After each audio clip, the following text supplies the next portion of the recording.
तो जी हाँ, बिस्मिल्लाहिर्रहमानिर्रहीम। आज जो टॉपिक हम डिस्कस करने वाले हैं वो टॉपिक है कोलियन थ्योरी।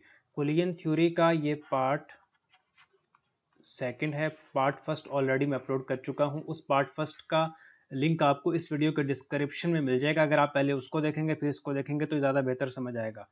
तो आज जो हमारा टॉपिक है कोलियन थ्योरी, ये है कि दो रिएक्टेड मॉलिक्यूल है, एक ए टाइप दूसरा बी टाइप। इनकी आपस में कोलियन को हमने डिस्कस करना है। जो पार्ट वन है उसमें भी वो भी बाई मालिक्यूलर थ्योरी थी, लेकिन उसमें एक ए टाइप था दूसरा भी ए टाइप था। उसमें सिमिलर रिएक्टेंट्स थे, आइडेंटिकल रिएक्टेंट्स थे, और इसमें डिफरेंट मालिक्यूल्स की कोलियन की जो थ्योरी है उसको हम डिस्कस कर रहे हैं।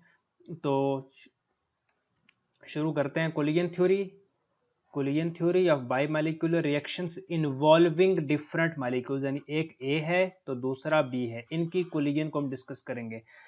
तो जब हमारे पास दोनों ही मालिक्यूल सेम थे तो जो फ्रीक्वेंसी थी या कोलियन नंबर था वो ZAA से हमने डिनोट किया था। ZAA क्या है? Number of collisions for similar molecules. जब सिमिलर मालिक्यूल्स थे तो नंबर ऑफ कोलियंस को ZAA से लिखा था। और जब डिफरेंट मालिक्यूल है, एक ए है दूसरा बी है, तो हम ऐसे लिखेंगे। ये क्या है? Number of collisions for different molecules. ये जब डिफरेंट मालिक्यूल्स हैं तो इस बार हम ZAA का जो ZAA कोलियन फ्रीक्वेंसी है AB, ZAB जो क्लीन फ्रीक्वेंसी है ये बराबर है pi sigma square AB number of A type molecule, number of B type molecule और इनकी एवरेज वेलोसिटी। इसको हमने इक्वेशन 1 का नाम दे दिया। और इसमें सिग्मा क्या है? इक्वेशन 1 में सिग्मा इज कोलियन डायामीटर, कोलियन डायामीटर। तो और ये जो सी बार है ये एवरेज वेलोसिटी है। सी बार बराबर है 8 kT। के is Boltzmann constant, T temperature है, पाई एम। ये इसकी अलग से डेरिवेशन है, अभी हम नहीं कर रहे, अभी ये देख रहे हैं कि बस इसको यूज करेंगे। इसको इक्वेशन 2 कह दें। Put equation 2 in equation 1। Equation 2 को इक्वेशन 1 में पुट करें तो इक्वेशन 1 बन जाएगी ZAB is equal to pi sigma square AB NA into NB। C bar की जगह उसकी value 8 kT over pi M whole under root.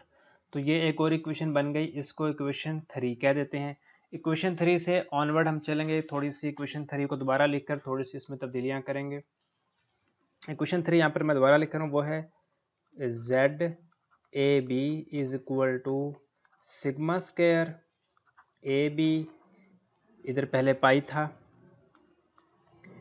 NA into NB, इसके बाद था 8 kT over pi small m।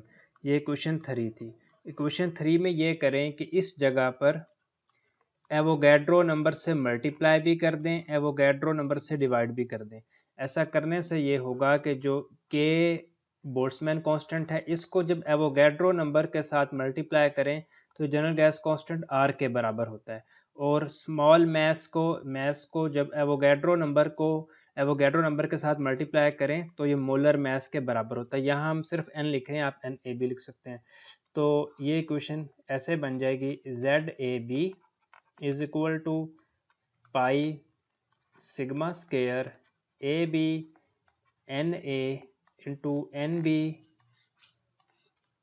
8 temperature पहले लिख दें और के एन जब आपस में मिलेंगे तो इनकी जगह पर हम आर लिख सकते हैं ओवर पाई, और इधर हम कैपिटल एम लिख देंगे। तो ये इक्वेशन थोड़ी सी मॉडिफाई हो गई।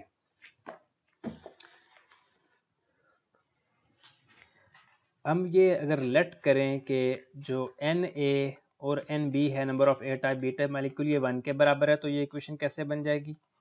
Equation can be written Z A B is equal to pi sigma square A B और 8RT ओवर पाई एम। अब एक यूनिट इक्वलाइजेशन का कॉन्सेप्ट है, वो अगर आप पार्ट फर्स्ट को आपने देखा होगा तो उसमें बड़े अच्छे से एक्सप्लेन किया गया है। यूनिट इक्वलाइजेशन के लिए हम एक फैक्टर लेते हैं Avogadro number over 10 raise to power 3, इसके साथ मल्टीप्लाई करते हैं। तो इसको मल्टीप्लाई करेंगे Z A B pi sigma square A B, unit equalisation के लिए Avogadro number over 10 raise to power 3 के साथ मल्टीप्लाई करेंगे। तो यूनिट फिर क्या हो जाएगा? यूनिट हो जाएगा लीटर पर मोल।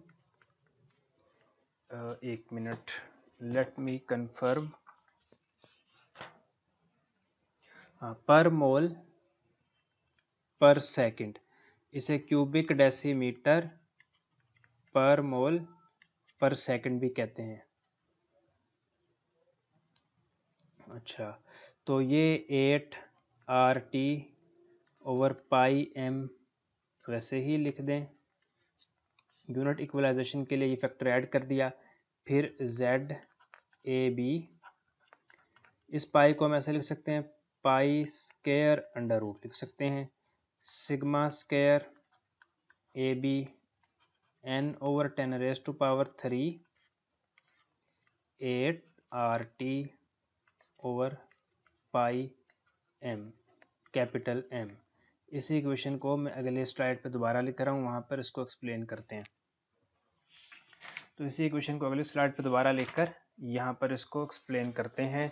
इक्वेशन क्या थी? इक्वेशन ये थी कि Z A B is equal to sigma square A B और N over 10 raise to power 3, और जो था पाई स्क्वायर उसको इसके अंदर ले आए, पाई स्क्वायर आर टी,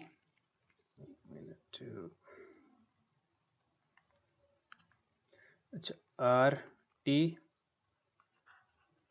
हाँ आर टी, इधर हम राइटिंग टैबलेट यूज़ कर रहा हूँ पहली दफ़ा, इसलिए थोड़ी थोड़ी कन्फ्यूजन हो रही होगी, लेकिन आप ज़रूर पूछ सकते हैं। पाई एम। तो ये इक्वेशन, जो ये वाली इक्वेशन है, इसको अगले पे दोबारा लिख दिया है अगली स्लाइड पर, इस फैक्टर को इसके अंदर इंसर्ट करके। तो ये बन गया Z A B is equal to sigma square A B N over 10 raise to power 3, ये स्क्वायर इस पाई के साथ कैंसल आउट हो जाएगा और इधर pi R T over capital M बच जाएगा।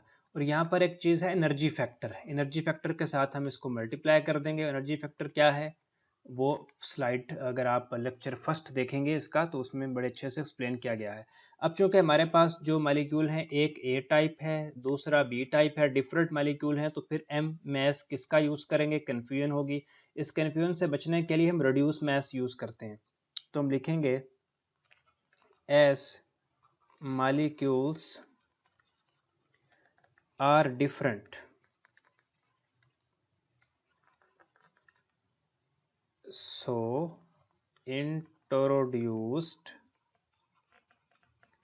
reduce mass। reduce mass का सिंबल है म्यू, और म्यू बराबर होता है M A multiply into M B over M A plus M B. तो ये इक्वेशन बन जाएगी Z A B is equal to sigma square A B N over 10 raise to power 3 pi R T over M की जगह हम reduce mass mu use करेंगे। ये factor हम वैसे ही, बाकी सारी चीज़ें हमने वैसे की वैसे ही लिखते रहनी है। तो ये था ऑल अबाउट, हाँ यहीं तक। तो ये था हमारे पास कोलिजन थ्योरी जब दोनों ही मॉलिक्यूल क्या हो, डिफरेंट हो। तो उसका पार्ट फर्स्ट भी देखिएगा। ये थोड़ा सा आज मैं हेजिटेट किया है मैंने, क्योंकि मैंने बिल्कुल पहली दफ़ा एक राइटिंग टैबलेट यूज़ किया है। जो भी चीज़ आप पूछनी हो कमेंट्स में पूछिएगा। अपना बहुत सा ख्याल रखिएगा। अल्लाह हाफिज़।